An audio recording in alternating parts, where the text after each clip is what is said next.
Normally, budget smartphones, you get a ton of really great features, things like 120Hz panel, massive display, big battery, reasonably fast charging, and they sit roughly in that 250 to 350 category. Sometimes they fall below the 250, and they represent really good value for money. Today, however, we have this, the Redmi A5, which is a budget smartphone that offers a 5,200 mAh battery, a 32 megapixel rear camera. It also has a 120Hz panel as well, and it costs less than £79, euros or dollars as of this recording. And it's super interesting for all the wrong reasons. When it comes to the design profile of the Redmi A5, the rear looks really, really good. You get this sort of toned, layered back, which looks pretty sick. But when you move to the front, oh dear.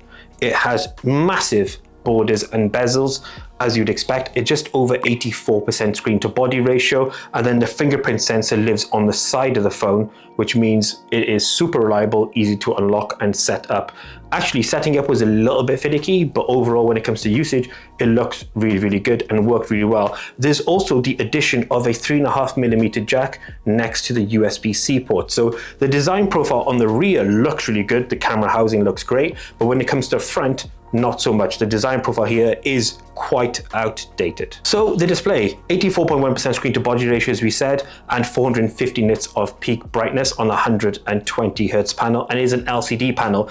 And in terms of watching back content, you do get a decent reproduction of quality. So like the darker it is not going to be as rich as it would be on an AMOLED or an OLED display, but overall it does a decent job. The biggest failing you'll see on this particular phone is if you're getting a lot of content that's super punchy in color, you'll see it looking slightly washed out because the quality of the display isn't there. It isn't an AMOLED display, and it's a low grade LCD display. You'd only get in around about 450 nits of peak brightness compared to over the thousands you get in a lot of other phones, even if they do have an LCD panel. So the quality of the display isn't great, and then the borders do impact the overall quality and the experience when you're watching a lot of content, whatever it may be. If you're gaming, however, performance is relatively good.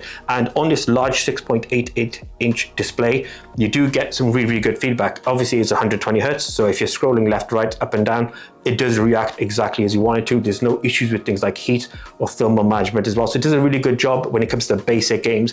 Didn't try any high-end games at all on this, primarily because compatibility issues. You can't actually get a decent chunk of games on here because of one reason, which we'll get to next. The Redmi A5 has Android 15 out of box, which is great, but one of the downsides of this is it's actually running Android Go. Now, our experiences with Android Go are very, very, very limited. And in fact, I think we've only had one ever phone we reviewed that runs Android Go. But what you have here is a stripped out version or a streamlined version of Android that allows it to run on lower powered phones.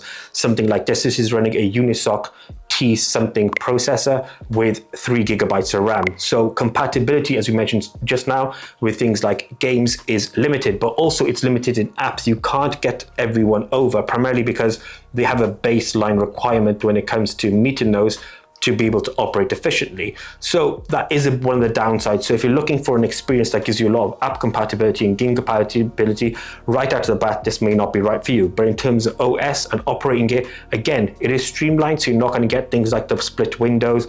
Multitasking is decent, switching between apps is fine as well. And overall, it looks almost and simulates an almost, I guess, quite basic stock Android experience. There are some preloaded apps on here, as you'd expect being a Redmi phone, but overall the experience in terms of navigating and getting around is decent. But I think if you're an experienced Android user, you do see where the limitations lie within this particular phone, especially on Android Go. The Redmi A5, although it is priced at sub £100 euro and dollar mark, and it's mainly, I guess, targeted for the emerging market, it does make it a hard one to recommend. But before we get to that, the 32 megapixel camera in the rear does an okay job at best. This is a 5 out of 10 camera as it ever could be, and you get no real modes in terms of like ultra wide, etc. It's just a standard 32 megapixel camera and does a decent job of taking photos.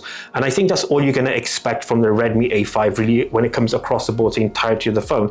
If you're an Android user or an iPhone user or a smartphone user of any kind and you're expecting a really refined experience, you're not going to be getting that with the Redmi A5. There's a lot of limitations here, things like design, camera, performance, the OS, I would say, as well as the limitations. So this is a really difficult phone to sort of recommend to really anyone unless you're so tight on budget that this is all you can afford and you just need a smartphone that will do A to B, and that's it. And then for that, it might be a really good option. It obviously does have a 2-year warranty as well with Xiaomi, so it can be a relatively good experience.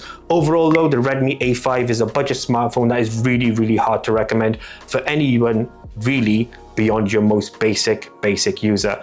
And that's our review of the Redmi A5. Let us know in the comment section your thoughts on this. Would you buy this phone or even recommend this phone? Or would you go for something like what we would do if you had this kind of budget, a refurbished, reconditioned or used phone on a resale site? Let us know in the comment section. Until the next one, as always, we out.